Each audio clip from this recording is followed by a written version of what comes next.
All right, so this is how it's going to work, guys.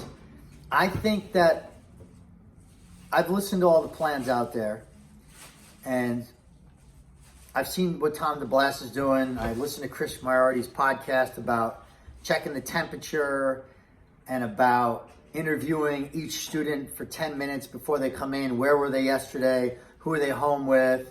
Screening them, and solo drilling 10 feet away. I just don't buy all that, to be honest with you. I don't buy that for our school. I buy that those are safe guidelines to put out for a large school opening.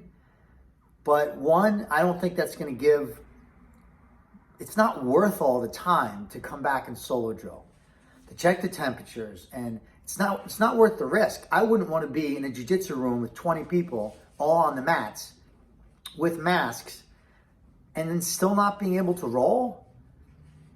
Why bother? That's my opinion on it. So I think because our school has such a strong culture, and I'm talking Sheridan and Sumis here, that the reopening plan for us can be different. All right. And the plan would be one for you to choose how safe you want to be. Level one is you just continue online. And what we're doing online is really actually cool because we're taking this opportunity to develop our entire curriculum, film it, put it in videos where you guys can access that and review it. So we're going to be much better off from that. The other thing to recognize is that this is a pandemic that's never happened before, and it's completely like first time, right? But I will tell you, as a jiu-jitsu practitioner, you've been off the mats now for 2 months, maybe you're going to be off for 3 or 4 months. That's not odd. That's not odd. And you need to prepare yourself for that, because the reality is, as you train more, as you get older, as you compete, or even as you just start training, there's going to be times in your career when you're going to have to be off the mats for 2 to 6 months. It happens. So when you're off the mats, what are you doing? You're doing what you can do, which may be, if you're really hurt, just breathing and watching videos and going over curriculum. What it may look like is doing a light solo movements. What it may look like is watching matches, watching the breakdown, or going over your notes, or doing slow movements on your own. So all this is really applicable to what you have in a real jiu-jitsu situation. In fact, it's actually what I'm going through right now. I haven't been that bummed because my knee's been hurt. I hurt my knee and I wouldn't be able to train anyway. So I'm actually going through this when you guys are in quarantine. So the plan would be, is I don't want to open that way where everyone's here. I just don't think it's safe. So first, I said it already, it's continue online, which is actually going to be a pretty dynamic way to continue. The second option would be, I don't think a much more dangerous option than what you've been doing, is pick one person to quarantine with it. And how we do that? Well, we may try to pair you guys up. You may choose your top 3 people. You're going to have to choose it by when you can train and when you can get into the gym. And what we're working on Sumis is having 3 separate areas, an outdoor area and 2 areas. Gabe already has 2 entrances. Maybe putting a curtain in between the room, but 3 separate places where you can actually go and train with that one person, and you can do a full training session. Now, you don't have a coach, but guess what? If you're with another person that knows a little bit more, a little less, you can coach each other.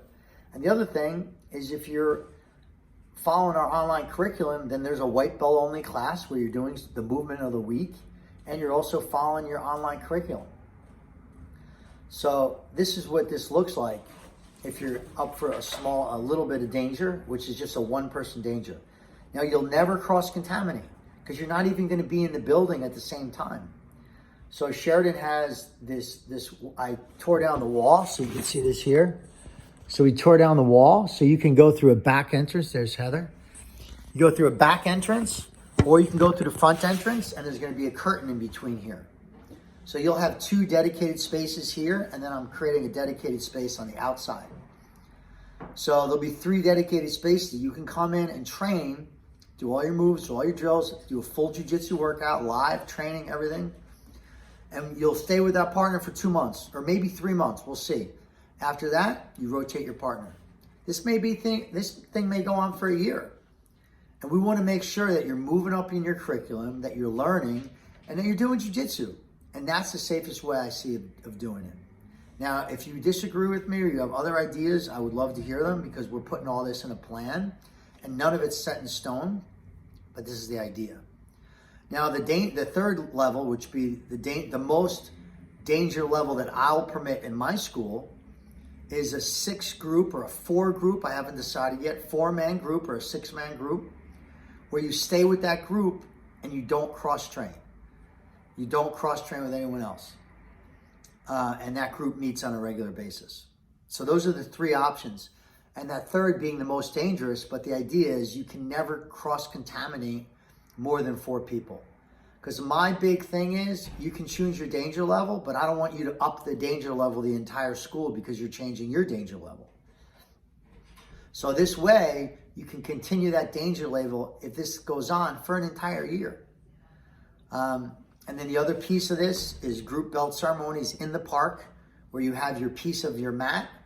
We want to celebrate. We want to do our ceremony. So in the park, outside, you have your piece of your mat. You're with your 1 person or with your group of 4. And then you're showing up and we're all together.